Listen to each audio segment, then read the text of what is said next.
few minutes.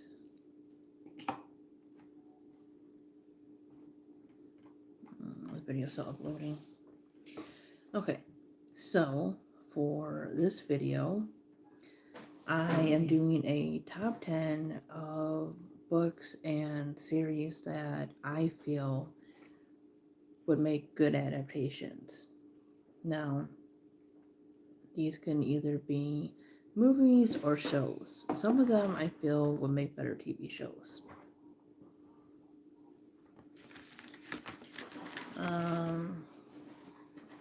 A good majority of this is books that are considered YA. I have one adult horror on here and like 2 middle grade books. So,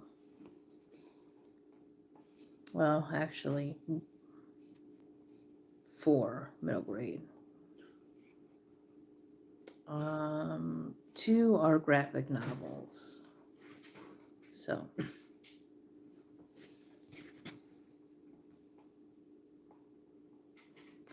at number 10, I am going to say, because I've only really read it once, but I did enjoy it. At number 10, I am going to put Horror Store, which is by Grady Hendrix. So this is a book that is about a haunted store, basically. It's kind of like an IKEA kind of thing from the description and everything. I've never been in an IKEA, I don't think. But it's pretty much like that kind of concept. It's a haunted furniture store, basically. So, like every morning, the employees are, coming into the store, and when they open up, they find stuff broken, and cameras are not picking anything up, like an intruder or anything. And so, 3 people decide to do basically an overnight shift to find out what's going on. And of course, you find out that what is going on is supernatural, basically. So yeah, it's about a haunted furniture store. I heard that the book in some ways kind of looks like a catalog kind of thing. I listened to it on audio, so I have not read through the physical book, but I want to because that kind of sounds cool. But yeah, I think that would make a fun like horror movie,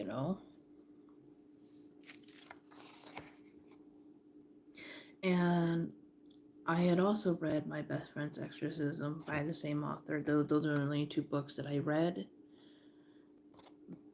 by him, but I know My Best Friend's Exorcism already has a movie, and I've heard mixed reviews about it. I have not seen the movie yet to judge, but I'll eventually get around to doing that. Let's see. So at number 9, so I have an author that is on here twice. And again, I enjoyed all these books. I just kind of have to put them in some kind of order, and most of the order is going within how much I remember based upon, how long ago I read them and everything, even though I might like really, really have enjoyed the books. And so number 9, I'm going to say Beauty Queens by Libba Bray. Libba Bray is on here twice. I just think Beauty Queens would make like a hilarious movie, a deep, hilarious movie, if you casted it right and followed the book and everything. Let me take a drink here.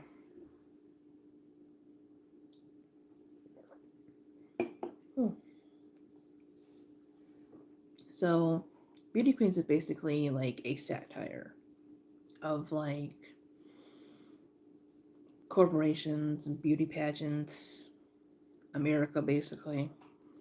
It is about these beauty contestants that crash on an island and they have to survive. There are really funny moments, and then there are really like deep and like profound moments.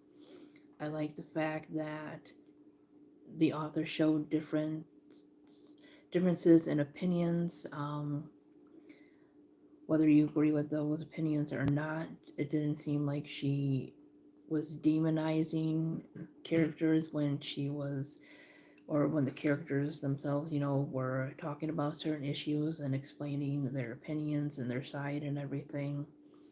And it's not that some who had maybe more prejudiced thoughts weren't told that they were wrong or shown a different perspective, but I feel she did it respectfully, but she also was able to keep like humor in there, and um, she knew when to be serious and when to be funny, and when it kind of mixed in and all that other stuff.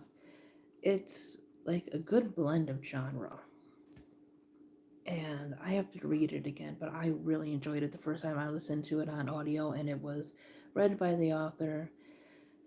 A lot of these I've read by audio just because it's been easier to get through bigger books that way. But yeah, I feel if they just found the right people to embody these characters, the movie would be excellent. Okay, so that one, that one. So number eight, at number eight, I'm going to put The Miraculous Journey of Edward Tulane. This one is very sad. It's not too long. I don't know if it would be considered a children's or a middle grade. I think it's kind of like in between, really. Like, I would say probably more towards middle grade because it's not like a small picture book, but it definitely can be read by a younger audience. And this is about Edward, who is a China rabbit, like a China doll kind of thing, who is very vain. Like he's a doll basically, so we're like in his head, in his thoughts and everything. And he's very loved by this little girl, and one day she loses him. I think they're on a boat or something, and he gets washed away. But the book basically is about his journey trying to get back to the little girl who he belonged to and everything, and him learning about life and what life really is about, that is not centered around him, and like the reality of the world. um, yeah, it talks a lot about being alone and emotions, and um, just actually feeling something like being human basically. But we're told this story, this discovery of being human and being alive and stuff through this China doll rabbit, basically. So it's very imaginative, very emotional, and yeah, it'll probably make you cry. But I think it needs to be a movie.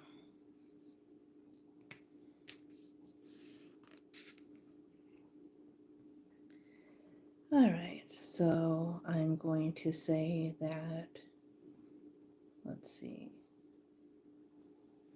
number 7 I would have as a TV show, and it is a middle grade series called Phoebe and Her Unicorn. It is adorable and funny at times. Uh, um, Sometimes it has some obviously appropriate for kids, but real world humor and stuff, right? So Phoebe and Her Unicorn is about a girl named Phoebe who is by like a pond one day, and she sees a unicorn, and the unicorn is staring, and she distracts it, and it stops, and it looks at her. And what we find out is that unicorns are basically obsessed with themselves. So when they see themselves in reflection, um, they get stuck, they get frozen because they're just admiring themselves. So she kind of broke the unicorn, whose name is Marigold, out of that trance. And so they become friends and they go on adventures and stuff. And they go on adventures like between the real world here and like the unicorn world and stuff. And there is a girl who basically is like an enemy slash frenemy kind of thing named Dakota. And Dakota discovers, the world of like unicorns and magic too. But she basically kind of becomes friends with like the goblins who treat her kind of like a queen and stuff. It's just funny. It's like light humor and stuff. I think if you like stuff like, if you grew up like in stuff like Arthur or Powerpuff Girls, um, stuff like that, stuff that's like family friendly but also very humorous and lighthearted and stuff, I think you'd really like Phoebe and her unicorn series. All right. So at number, what are we at? Number 6, right? Yeah, we're at number 6.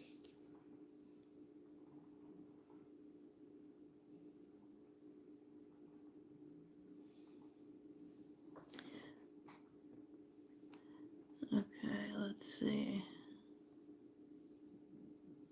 I don't know what any of that has to do with what I am talking about here. But anyways, because a lot of different types of people are homophobic.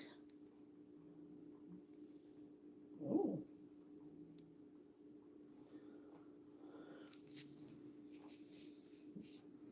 So, yeah.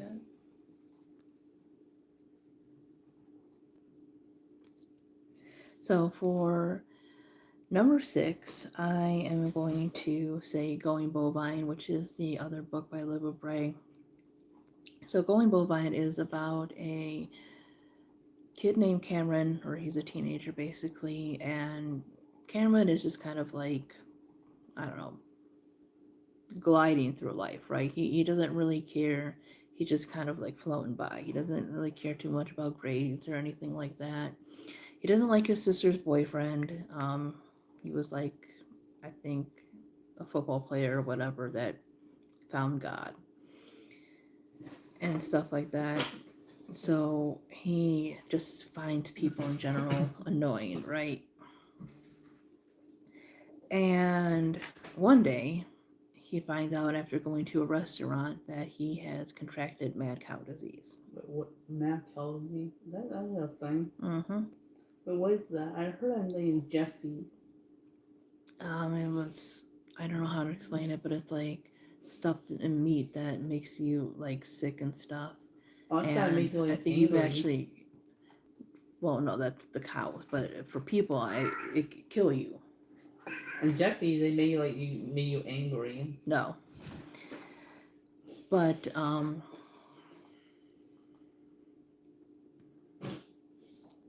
anyways, if we're not talking about books, you don't need to be here.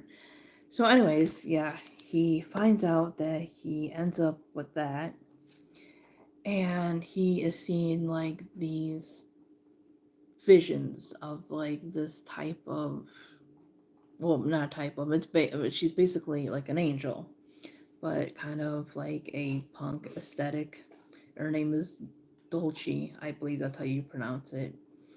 And she tells him that there is a cure for what he has, like on the other side of the country, and he has to go on this journey to find this cure. And he has a roommate, which I believe he did actually know from school, named Gonzo. And Gonzo, if I remember correctly, is a dwarf, and his mother is paranoid about everything, right? And he's kind of paranoid about everything. Like, he won't eat certain things just in case he's allergic to it.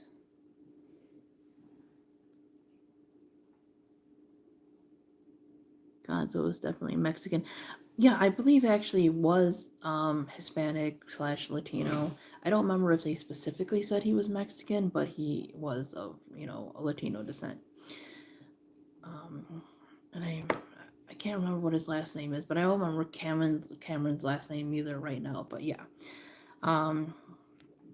so basically he convinces Gonzo to go with him because Dolce tells him that he's supposed to go with him. So they basically embark on this cross-country journey to find this cure for Cameron's mad cow disease. And of course, things happen along the way.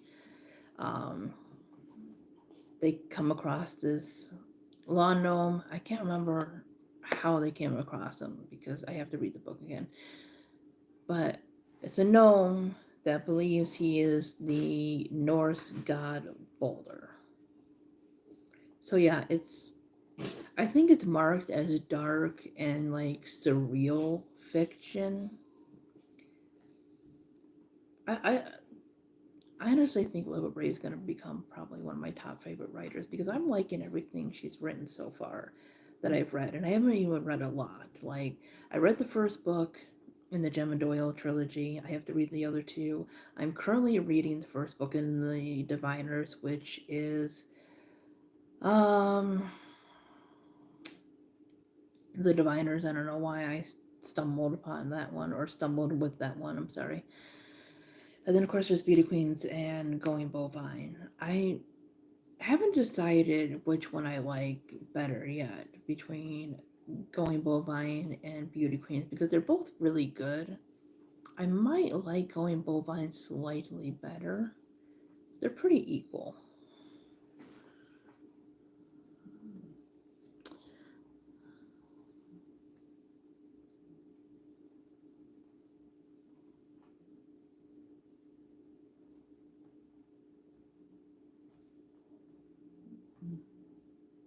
What boyfriend? I don't know what the hell you're talking about.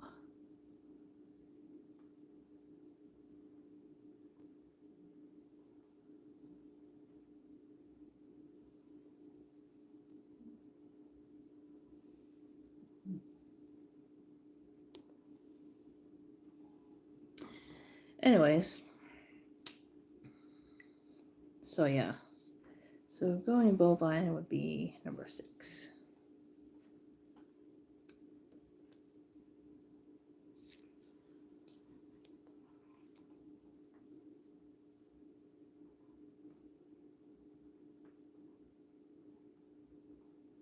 What makes you think I'm uncomfortable around any race of people?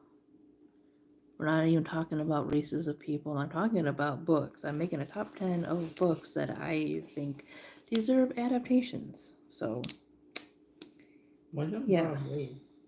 I don't know. Some people are just stupid.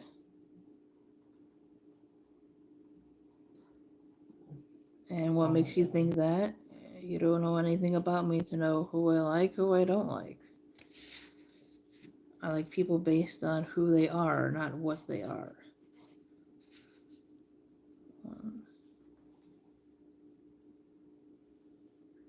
Alright, so let's see.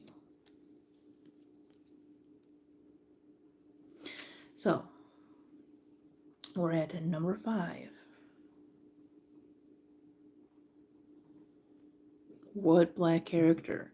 There's a lot of black characters, just like there's a lot of white characters, a lot of Asian characters, a lot of characters who are mixed race, characters of different religions. You're just saying a bunch of stupid stuff.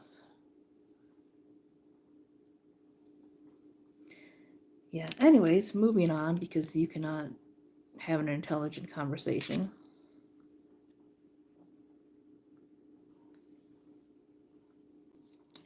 At number 5, I'm going to put The Shape of Thunder. This one was heartbreaking. And it's a middle grade book. And it's written like a middle grade book, so just be warned about that because I know some people don't like a style that is written for a younger audience. But I didn't feel that it talked down to its audience, but it also didn't have things that were not meant for that type of audience either. And it's unfortunate that books like this are written, um, because it's unfortunate that it's, inspired by an unfortunate reality.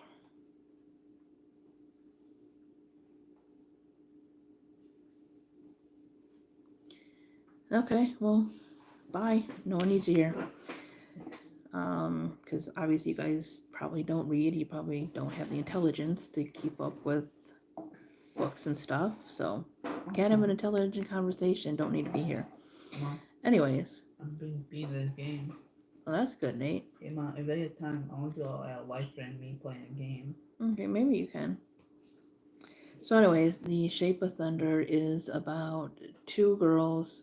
Um, if I remember correctly, their names are Quinn and Cora.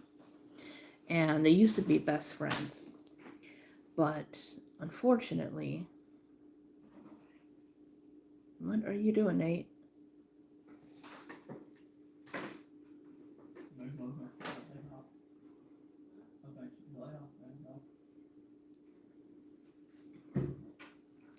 So, unfortunately, they are no longer friends due to. I might turn your back around to plug my switch. Oh, okay. Sorry about that. I think I'll make it around here. I get this. Sorry about that, Mom. Anyways, they are no longer friends because one of their brothers, so it was Quinn's brother, shot up the school that Cora's older sister Mabel went to and ended up killing Mabel. So Quinn's older brother killed Cora's older sister. And Cora kind of blames Quinn for it in some ways because she feels like there were signs and they didn't do anything about it.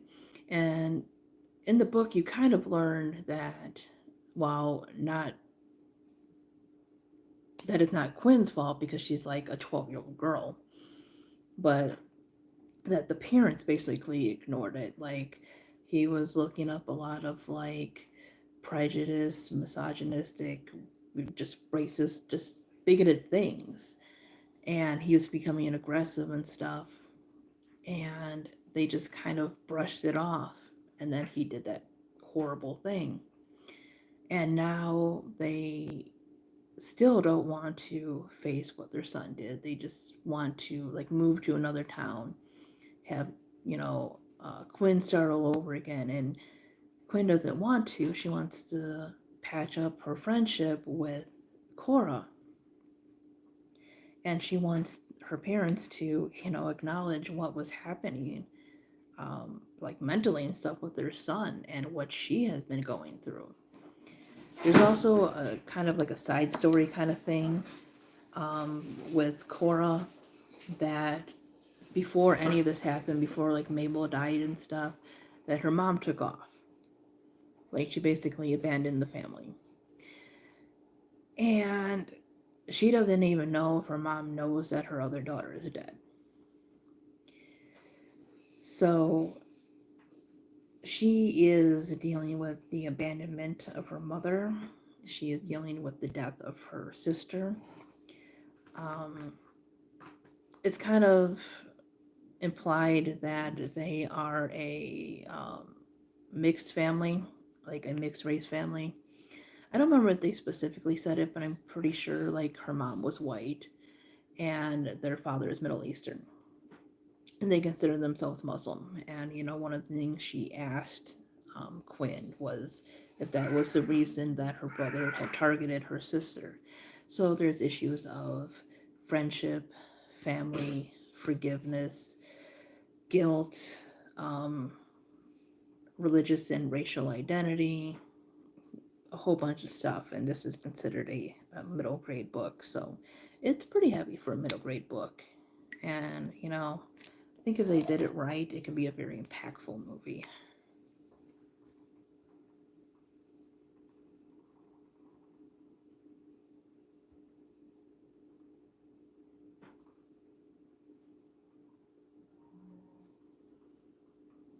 Let's see. Oh. Okay.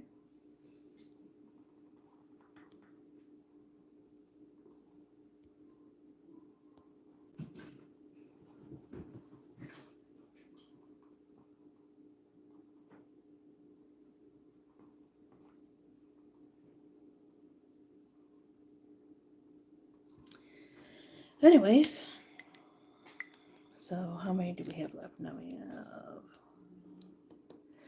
Okay, yeah, that's what I thought. I was on number 4.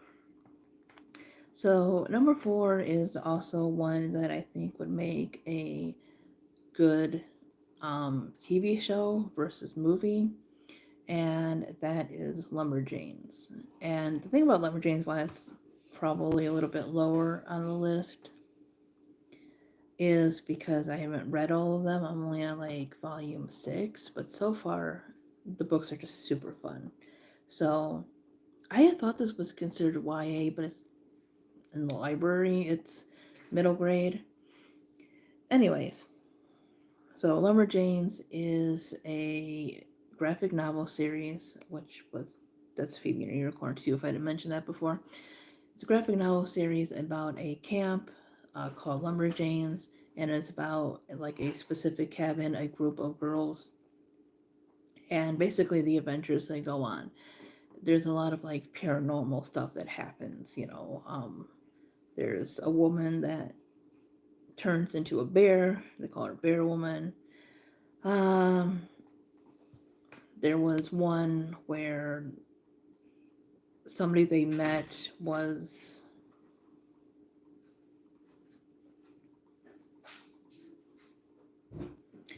two people that they met were actual Greek gods. There's been a few times they've encountered creatures and other things. It's just really super fun, and the, you know, cast of characters is diverse in, identity and personality and stuff. And it's just super fun. I just like how, you know, they get along, how they encourage each other, respect each other, etc. And they have all these weird adventures.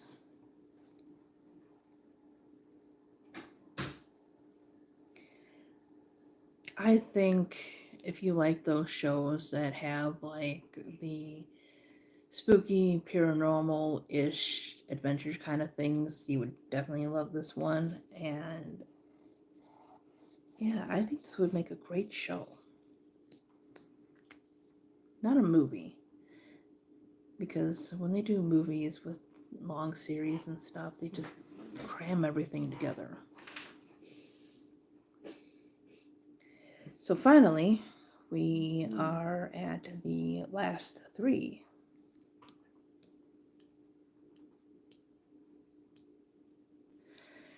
So for number 3, I am going to say Caraval. Caraval was super fun. I would say that I liked the first and the last book the best.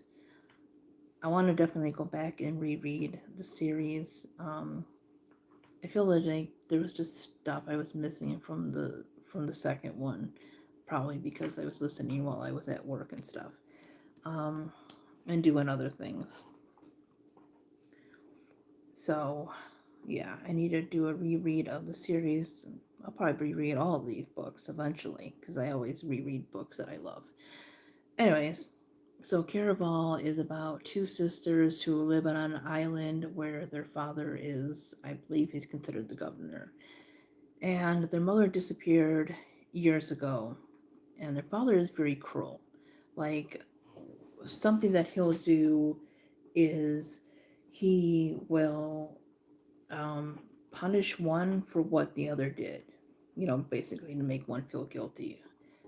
Like, there's the sisters are Donatella, who is called Tella, and Scarlet. So if Scarlet does something bad, he'll like beat the hell out of Tella, right?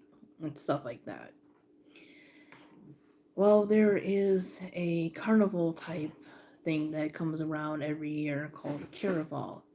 and they were told the story of Caraval and its magic and stuff pretty much all through their childhood, and they've been dreaming about going to this, so they end up escaping the island and going, except they get separated, and Scarlet has to find Tella, because within Caraval, there's always kind of like a big like theme and kind of thing, like something you have to find, something that people are looking for, and Scarlet finds out what they're looking for is her sister Tella. So the book basically is about her going through Caraval, going through like the challenges and everything, and finding her sister, and finding out certain things. I mean, the series in general is about them finding out what happened to their mom, uh, family secrets, and all that other stuff. So, yeah, it's definitely fun.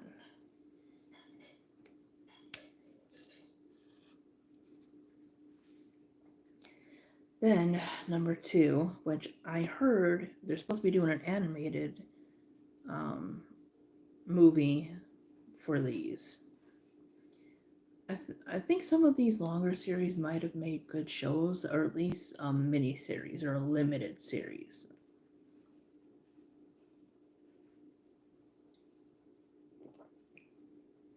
But anyways, number 2 is the Lunar Chronicles.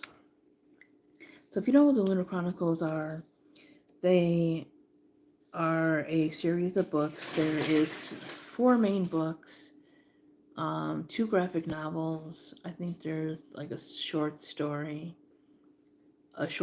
collection, and a prequel, or like a villain origin story kind of thing. And they are loosely based upon fairy tales. So the first book starts out with obviously Cinderella. And in this book, she's not actually related to either one of her parents, because like in the original Cinderella, her father dies, and she lives with her evil stepmom and stuff. Well, in this one, she is adopted, I believe she was from Europe, I think. So the story is set in what's called New Beijing, China. That's where she lives, but she was adopted from somewhere in Europe. I don't remember if they actually specifically said from where. And she was in a very bad accident when she was young, and they fixed her with robotic parts, so she is considered a cyborg. And in their society, cyborgs are kind of looked down upon, even though they're technically human beings with robotic parts that fix them in accidents and stuff. They're basically considered subhuman compared to a lot of other people. Like, there is this disease that is going around, this virus, and her stepmom, who kind of blames her for her husband catching the disease and dying, sends her away to be tested on, because cyborgs should be grateful that they were given those parts to survive and everything, so they should willingly give themselves up. So Cinder is basically just trying to survive her stepmother's abuse. I do like the fact that they went the route of her being very close and being friends with one of the sisters instead of both of the sisters being evil stepsisters. I know they did that in Ever After too. What about Cinderella? Yeah, that's what I'm talking about. Wait, that was called Cinderella. There was different adaptations of Cinderella. Oh, there is? Mm-hmm. Huh. But she has 2 sisters named Pearl and Peony. Pearl dislikes her, just like her mom, Audrey. I think that's the mom's name. Dislikes her. But she is very close with Peony. And Peony, unfortunately, ends up with the virus. The reason it's called the Lunar Chronicles is because in this future we have colonized the moon, basically. We have built like a kingdom on there. And the people of the moon, which is called Luna, that's the only thing I didn't like too much about the series was, I don't know, I felt lacking in imagination for that one. But I guess keeping it simple sometimes is the best thing. So the people of Luna have like this ability to kind of like manipulate people. It's not like a type of magic, but like I forget the word they use, but it's more sci-fi kind of thing. So there's like really no magic in this. It's more like a sci-fi retelling of fairy tales. So she has to deal with Lunars, the Lunar Queen, who is pretty much hell bent on taking over the Earth, and the prince, whose father has come down with the virus, who has taken interest in Cinder, who does not know that she's a cyborg. And then in the other books, we have Scarlet, who is pretty much Little Red Riding Hood, and her grandmother has like disappeared. And pretty much the characters are all throughout the book. So Cinder is in the next book, and then her and Scarlet are in the next book. Cress is Rapunzel. So there are Lunars who are born without their special ability, and they're called, I think, shells. And basically, they're told to give up when people have shells, like as their children, they are told to give up their children, basically, to die. And what happens is, because Cress's parents are pretty, like, known to be loyal to the queen and her rules and everything, they give her up, right? They give up their kid to die. And instead, she's actually put on a satellite to kind of observe things for the Lunars, watch what's going on Earth, and kind of like hack into things. So she's like taught to do that. So basically, instead of like being in a tower and everything like Rapunzel, she's on a satellite orbiting like the Earth and stuff. Then there is Winter, which is pretty much Snow White, and she is the stepdaughter of Lavanna, who is a lunar queen. You know, for a YA series, it got kind of dark. And the thing about it is compared to something like The Hunger Games or something, the Lunar Chronicles were pretty light in some ways. I would describe it as light. I think books can be for anybody, but I would say it's more on the feminine side, you know. The feminine side. Yeah, kind of romancy, girly in a way, but not just that. They also, you know, have a lot of other things with it. I'm like a romance story. But yeah, for something that just seemed a little bit more on the lighter side, it got very dark because, like, in the prequel / villain origin story, we learned that Lavanna's older sister tried to burn her, or she did burn her, and it's really messed up because, like, her sister was next in line to rule, so it's not like she had to get rid of Lavanna because she was already going to rule and everything. So it's like that's just really screwed up. But yeah, it's fairy tale retellings, different parts of the world, different types of characters, light moments, funny moments, quite dark moments. I think these are going to make pretty good movies. And, you know, I was. Some movies I think would benefit from a animation adaptation, but I wasn't too sure about this one. But I think it really depends on how they do the animation. I think that if done well,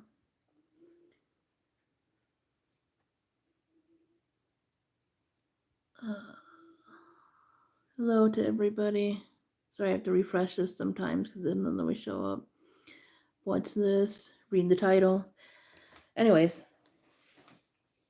so yeah, I'm very curious to see how they're gonna make it. I know it was announced a couple years ago, but if they're doing animation, most likely that's probably why it's taking a while for it to. Let me finish talking, Nate. For us to hear anything about it, because if they draw all that stuff out and everything, you know. No, I don't. What would make the animation? A book series. Well, no, you're not definitely animation, right? There's CGI, there's Yeah. 3D animation. Yeah, I hope they don't do CGI. I hope they just do like regular animation. Like 3D animation? Maybe not. Well, maybe not 3D. Well, 3D animation is a little bit better. I like it. It's actually more nicer. I liked it.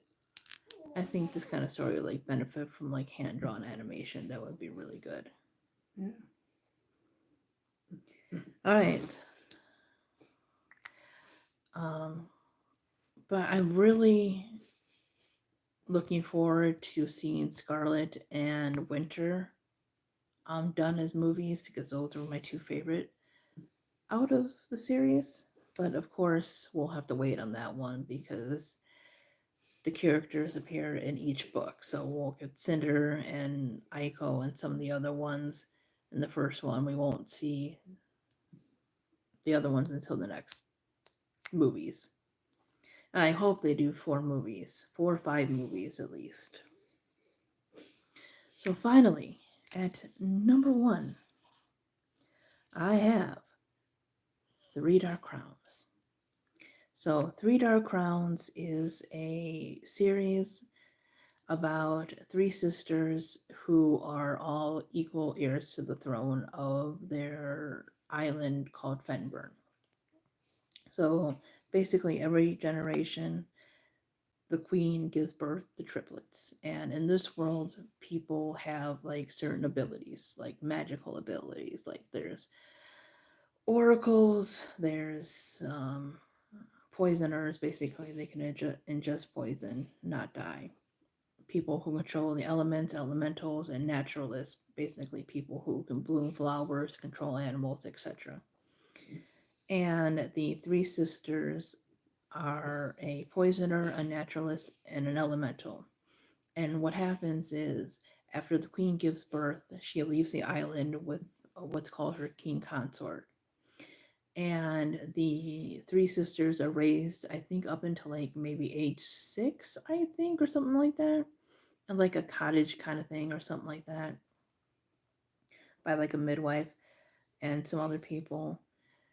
And once they hit that age, they are separated and they go to the different parts of the kingdom that specialize in their magic.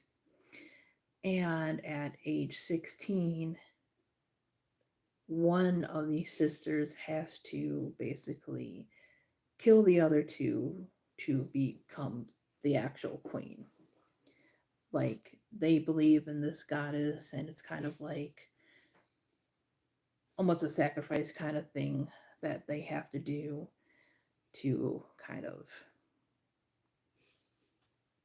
appease their deity and stuff and keep up with tradition and magic and other things.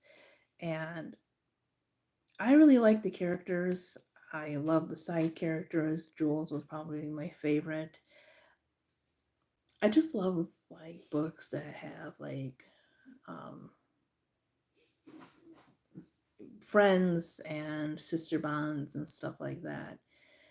Um, I like books that, you know, have, I guess, in some ways, morally gray characters, characters that, you know, have things to figure out, basically. And ones that have interesting twists on things, and ones that get a little dark, a little emotional. And I think, if not movies, I think Three Dark Crowns could be an interesting, like, fantasy series. I really do. Um, Maybe not stretch it out too far. Maybe do like a couple seasons, make like a limited series or like a mini series kind of thing. But yeah, with certain books, I just feel like maybe because of the way they're written, they wouldn't make good movies, but really good shows. So, anyways,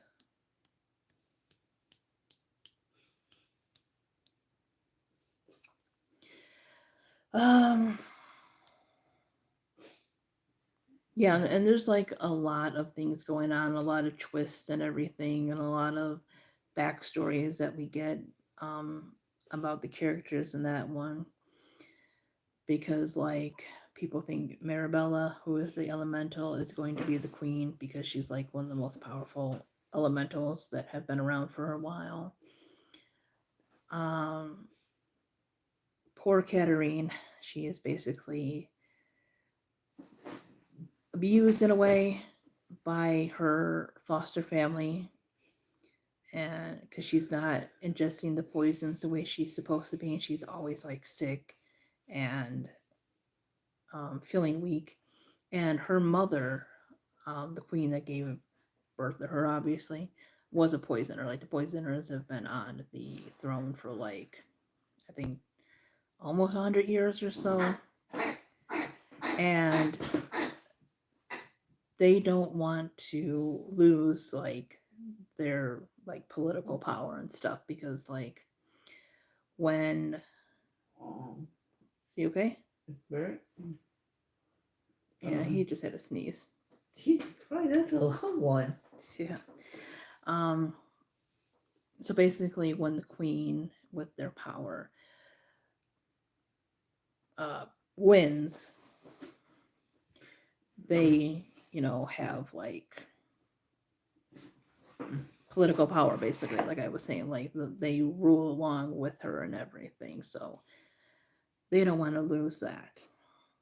And then there is, I don't know if her name is Arsenal or Arsenal, because it said two different ways. Anyways, she has not come fully into her power either. And the thing about it is naturalists don't win too much, so they don't have high hopes for her. But the thing about it, the way she was written, I would say Arsinoe is my favorite character out of the queens. There is the thing with the Oracle Queen, which you find out in one of the shorter stories. So again, that's probably why I think that would make a good series versus a movie, because there's just a lot. And I think doing a show, you would kind of go back and forth. That would be better than just going straight through the books.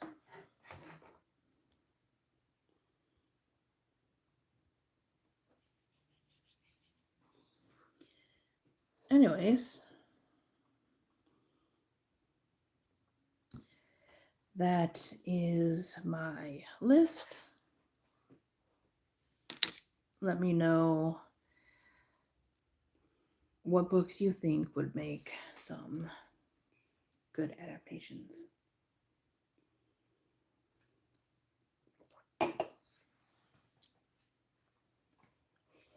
And check out my other videos. Anyways, I'm going to say bye-bye for now. Have a good one, guys.